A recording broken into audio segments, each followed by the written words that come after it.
Hi friends, welcome to my channel. Jagadhatri కేదార్లను నిషిక ఇంట్లో నుండి వెళ్ళిపోమ్మని, ఇకపై నుండైనా ఇంట్లోకి అనాథలని అనామకులని తీసుకురావద్దు అని జగదాత్రి కేదార్లని అవమానిస్తున్న నిషికి కౌశికి గట్టిగా వార్నింగ్ ఇస్తూ ఉంటుంది. ఏంటి నిషిక, ఏం మాట్లాడుతున్నావు? కష్టంలో నా అన్న తోడు లేని వాళ్ళే అనాథలు అనామకులవుతారు, కానీ జగదాత్రి కేదార్లు ఎప్పటికీ అనాథలు కానీ అనామకులు కానీ కాలేరు. వాళ్ళకి అండగా నేనున్నాను. వాళ్ళని కష్టంలోనైనా సుఖంలోనైనా పట్టుకోవడానికి నేనుండగా వాళ్ళు అనాథలు కారు అని అంటూ జగదాత్రి వైపు చూస్తూ, నువ్వు ఈ ఇంటికి ఎన్నో చేశావు, కానీ ఈ ఇల్లు నీకేమిచ్చిందో నాకు తెలియదు, కానీ నా కష్టంలో మాత్రం నువ్వు తోడున్నావు. నా ప్రతి కన్నీటిలో నువ్వు తోడుగా ఉన్నావు. అటువంటి నీకు థ్యాంక్స్ చెప్పి నేను ఇంతటితో నా బంధాన్ని తెంచలేను జగదాత్రి. నీకు ఏ కష్టంలోనైనా ఈ కౌశికి తోడుగా ఉంటుందని మాత్రం గుర్తుంచుకో. మీకు ఏం కావాలన్నా, ఏది మీ దగ్గరికి చేరాలన్నా కూడా ఈ కౌశికి మీకు సహాయం చేస్తుందని, మీకు అండగా నిలుస్తుందని మీరు మాత్రం గుర్తుపెట్టుకోండి అని కౌశికి అంటుండగా, ఈ మాట చాలు వదినా, ఇదే మాకు కొండంత ఆస్తి అని అంటూ ఉంటుంది.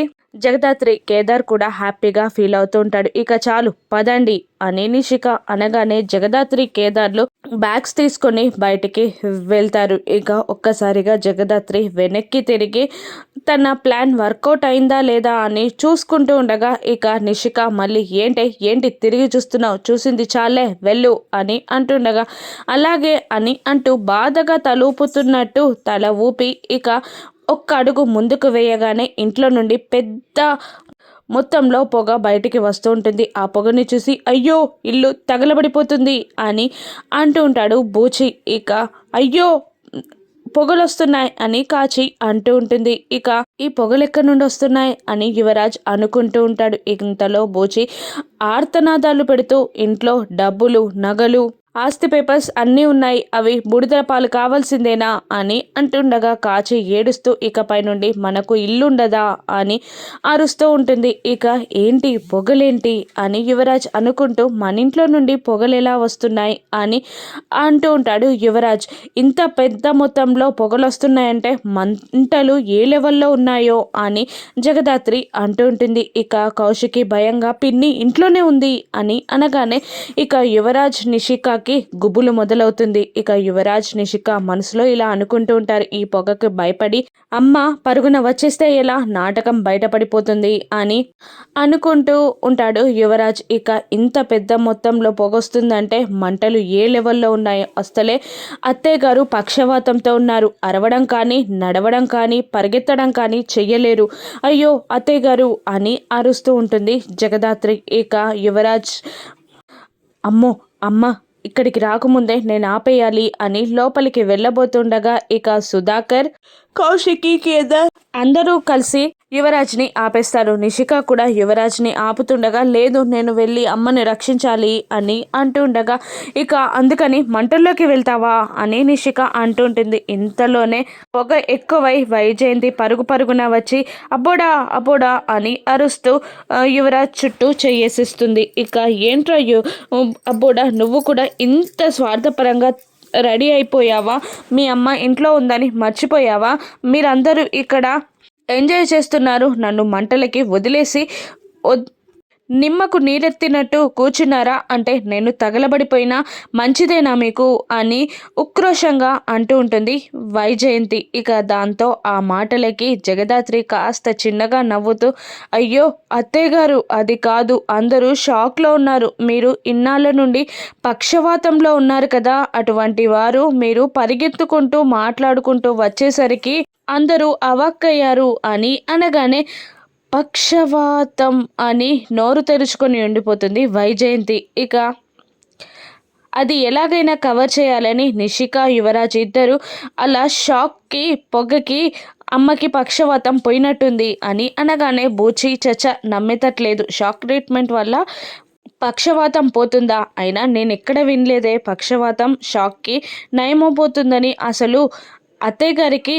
పారాలిసిస్ రావడం, ఇప్పుడు పోవడం అంతా నాటకంగా అనిపిస్తుంది అని అనగానే, ఏం మాట్లాడుతున్నావు బావా అని యువరాజ్, నిషిక, వైజయంతి ఒక్కసారి అంటూ ఉండగా ఇక కోపంగా సుధాకర్ వైజయంతి అని గట్టిగా అరుస్తాడు. అది కాదబ్బుడా అని ఏదో అంటూ ఉంటుంది వైజయంతి. ఇక ఆపు అని అంటూ వైజయంతి చేయిని పట్టుకొని గట్టిగా లాక్కొని రూమ్లోకి తీసుకెళ్తాడు. నన్ను వదలండి ప్లీజ్ అని వైజయంతి అరుస్తుండగా ఒక చెంప లాగి పెట్టి కొడతాడు సుధాకర్. ప్లీజ్ కొట్టకండి, నేనే తప్పు చేయలేదు అని అంటుండగా మళ్ళీ కొడతాడు. అలా 2-3 సార్లు కొడతాడు సుధాకర్ వైజయంతిని. ఏ తప్పు చెయ్యలేదా, ఎందుకింత నాటకం ఆడ, అసలు ఏమనుకొని ఇంత దిగజారిపోయావు అని సుధాకర్ అరుస్తుండగా ఇక కౌశికి కూడా అక్కడికి వస్తారు. యువరాజ్, నిషిక అందరూ అక్కడికి వస్తారు. సుధాకర్ వైజయంతిని కొడుతుండగా షాక్ అవుతారు యువరాజ్, నిషిక ఇద్దరు. అసలు ఏం చేశారు పిన్ని మీరు, ఆస్తి కోసం ఇంతలా దిగజారిపోతారని అనుకోలేదు. ఇప్పుడు ఈ నాటకంతో మీరేం గెలిచారో తెలియదు కానీ చాలా కోల్పోయారు. అసలు ఆస్తి కోసం ఇంత దిగజారుతారని మేము అనుకోలేదు. మీకెలా ఉందో కానీ బాబాయ్ మాత్రం మీకు ఇలా జరిగిందని ఒక్క పూట కూడా నిద్రపోలేదు, తిండి తినలేదు. ఎంత బాధపడ్డారో చెప్పడానికి కూడా వీల్లేకుండా ఉంది. అసలు మీరు ఇలా ఎలా చేశారు పిన్ని అని కౌశికి అంటుండగా, ఏం మాట్లాడుతున్నావు కౌశికి, నీ బాధ నా బాధ తనని మారుస్తుందని అనుకుంటున్నావా? ఎప్పటికీ మారరు వీళ్ళు, ఇంతే. వీళ్ళకి బాధ విలువ తెలిస్తే జగదాత్రి కేదార్లని కానీ నన్ను కానీ నిన్ను కానీ ఇంతలా బాధ పెడతారా వీళ్ళు అని అరుస్తూ ఉంటాడు సుధాకర్. ఇక కన్నీళ్లతో ఏడుస్తూ తెలియక తప్పు చేశాను అని వైజయంతి అంటున్నా కూడా ఇక నిషిక, యువరాజ్ వైజయంతికి సపోర్ట్గా మాట్లాడుతూ, అయినా తప్పేం చేసింది, మీరు చేసిన దానివల్లే కదా ఆ జగదాత్రి కేదార్లను అనవసరంగా ఇంట్లో పెట్టుకున్నారు, అందుకే కదా ఇలా జరిగింది. లేదంటే మా అమ్మ తప్పు చేసే పరిస్థితి వస్తుందా, మీరు చేసి అంతా మా అమ్మ మీద నెట్టేస్తున్నారా అని అంటూ యువరాజ్ కోపంగా వైజయంతి చేయిని పట్టుకొని లాక్కొని వెళ్ళిపోతాడు. అప్పుడు సుధాకర్ కౌశికిని చూస్తూ బాధగా కూలబడిపోతాడు. వద్దు బాబాయ్, ఫీల్ అవ్వకండి అని అంటుండగా, పాపం కేదార్ ఏం చేశాడు, ఏదైనా కోట్లు అడిగాడా, కాస్త ప్రేమమైన మాటలు, ఇంట్లో గది, అంతే కదా, అవి కూడా ఇవ్వలేని స్థితిలో ఉన్నాను నేను చేసిన ఒక తప్పు ఒక ఆడదాన్ని హృదయాన్ని ముక్కలు చేసింది, ఒక పిల్లవాన్ని అనాథని చేసింది, నా కుటుంబాన్ని నా దృష్టిలో దిగజార్చింది, నేను నా కుటుంబానికి విలువలేదు అని ఏడుస్తుండగా, అన్నీ సెట్ అవుతాయి బాబాయ్, ఆస్తిని దాటుకొని వీళ్ళు జగదాత్రి కేదార్ల ప్రేమని చూస్తే మారుతారు అని అంటుండగా, నా గొంతులో ప్రాణం ఉండగా అది జరుగుతుందా కౌశికి అని బాధగా అనుకుంటాడు సుధాకర్. మరోవైపు హ్యాపీగా ఫీల్ అవుతూ ఉంటారు దాత్రి కేదార్లు లోపలికి వచ్చాక. అసలు ఏం జరిగిందంటే, వైజయంతి రూమ్లో ఒక్కతే ఉండగా జగదాత్రి కేదార్లు వెళ్ళి ఒక స్మోక్ మిషన్ని పెట్టి స్మోక్ అంతా ఇల్లంతా పరిచేలా చేస్తారు. దాంతో వైజయంతి తన నాటకాన్ని బయట పెట్టేస్తుంది. ఇక thank you Jagadhatri, thank you అని అంటుండగా, అంతే, మనం ఇంట్లో నుండి వెళ్ళేది లేదు, మనం ఇంట్లో నుండి వెళ్ళాలి అంటే అది సుధాకర్ కొడుక్క నీకు గుర్తింపు వచ్చాకే అని అంటూ ఉంటుంది జగదాత్రి.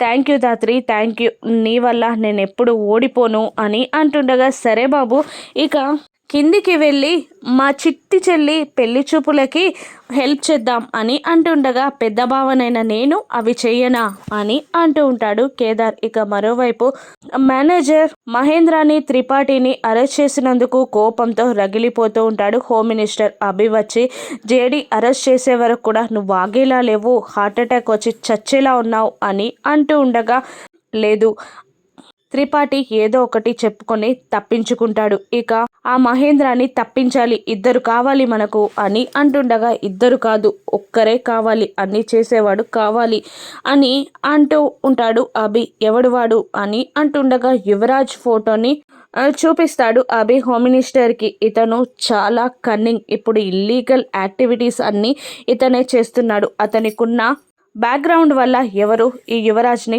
టచ్ చేయలేకపోతున్నారు అని అంటూ ఉంటాడు అభి హోమ్ మినిస్టర్తో. ఇక ఈ యువరాజ్ని పట్టుకొని ఆ జేడీ వెనకాలుంది ఎవరు, జేడీ బ్యాక్గ్రౌండ్ ఏంటి అని అన్నీ తెలుసుకోవాలి అని యువరాజ్ గుచ్చి ఆలోచిస్తూ పిలిపించు అని హోమ్ మినిస్టర్ అనేస్తాడు. మరోవైపు త్రిపాఠిని క్వశ్చన్ చేస్తూ ఉంటాడు. సాధు సార్, ఎందుకు ఇలా చేసావు, ఆ మహేంద్రాని ఎందుకు చంపాలని చూశావు అని అంటుండగా, నాకు ఇష్టమైన యువరాజ్ని చంపినందుకు చంపబోయాను అని త్రిపాఠి అబద్ధం చెప్తుండగా, నీకేమైనా పిచ్చివాన్లాగా కనపడుతున్నానా?